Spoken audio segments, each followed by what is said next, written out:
Our top story here at noon, threats aimed at schools across the country, including one involving Sweet Home High School in Lynn County.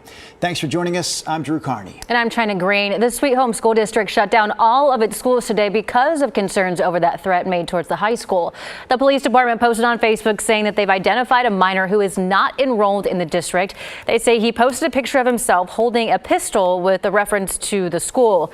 The district and the police department say that they are working to determine if that threat is credible.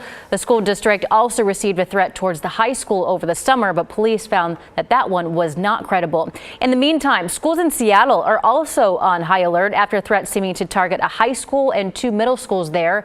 Seattle police, though, gave an update just a few minutes ago that the police determined that the actual threat, which was circulating on social media, was directed towards a Florida middle school. Police say there is no credible threats to Seattle schools, but the school district says that they will be increasing security as a precaution. Like the situation in Sweet Home, though, there are other districts around the country that have closed schools today because of reported threats. The FBI's field office in Pittsburgh put out a statement yesterday when these threats started to circulate, letting people know that they're aware specifically about threats in western Pennsylvania and West Virginia. They say they're gathering intelligence to figure out the source. More threats have been reported in Georgia, North Carolina, and Minnesota, where at least 2 schools were closed. None of these threats, though, have been deemed credible. We'll have more on this developing story coming up on our later newscast this evening and this afternoon. Also new here at noon, the trial for the man accused of killing 4 University of Idaho students is being moved to Ada County in Idaho. Court documents signed by an Idaho Supreme Court justice today show the trial of Brian Kohberger, which is set for next summer, will now be in Boise. Kohberger will be moved to Ada County ahead of that trial. Today, more than 30,000 aerospace machine workers at Boeing are voting on a possible strike. If it goes through, they could strike as early as tomorrow. Union leaders say that Boeing has created a tentative deal. The Seattle Times said that the members were upset with the deal, though. One of the biggest issues is pay. Boeing is offering a wage increase of over 25% over 4 years, but union members say it does not include their current yearly bonus. If the strike is authorized and it goes on for an extended period, delivery of a Boeing parts out of Washington state would stop, impacting the aviation industry as a whole. And after several difficult years for Boeing, a strike would cost the company a lot. A 10-week walkout back in 1995 cost Boeing $100 million a day. More recently, though, the company has seen several straight years of losses, hemorrhaging $27 billion since 2019. 3 of the candidates running for Portland mayor met downtown for a debate this morning, including Renee Gonzalez, Carmen Rubio, and Keith Wilson. The debate, hosted by the Portland Metro Chamber, discussed Portland's housing shortage, the homeless crisis, Portland police, and downtown recovery. Here's some of what each of the 3 candidates had to say about how they plan to tackle homelessness. I'm connecting people with services that were previously housed only a few weeks ago, previously unsheltered a few weeks ago, with services, and now they have shelter, and we've started offering jobs. We have a way to care for our community, and we're going to do this next year. With your help, we have to care for our most vulnerable. What my colleagues up here are unwilling to talk about is the importance of enforcement. We have to set expectations for our sidewalks and parks and enforce it. That sidewalk is for children to walk to school, for your parents to be able to walk to the grocery store. And now we're doubling down on our shelters with on-site services, with the goal to eventually permanent supportive housing. And the initial data looks good, and I believe that we are on the right track to make a huge difference if we stay the course and if we scale it up. Coming up here next month, you'll have the opportunity to hear more from these candidates and others running for Portland mayor. Another debate will be hosted right here at KGW. We'll be joined that night by another group of journalists from the Oregonian. A suspect accused in what police say was a drug-fueled crime spree in Albany appeared in court yesterday.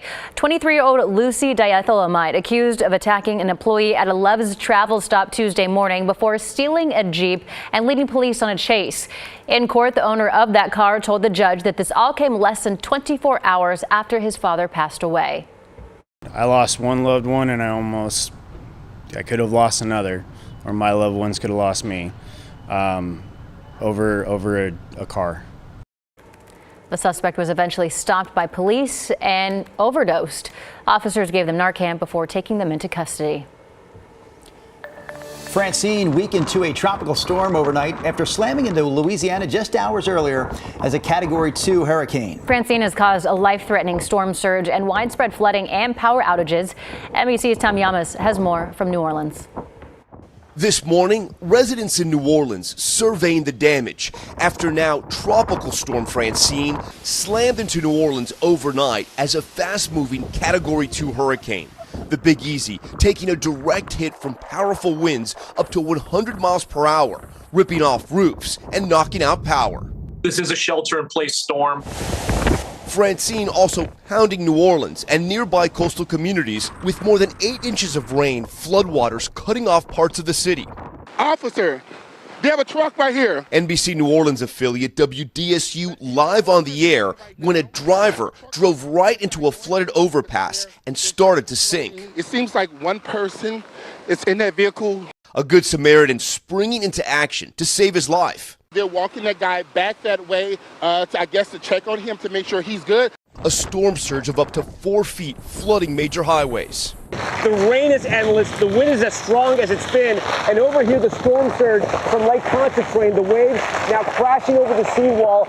In New Orleans' Jefferson Parish, residents told to limit water usage. What we're seeing is our sewer system being inundated with groundwater and stormwater, and it's being overwhelmed.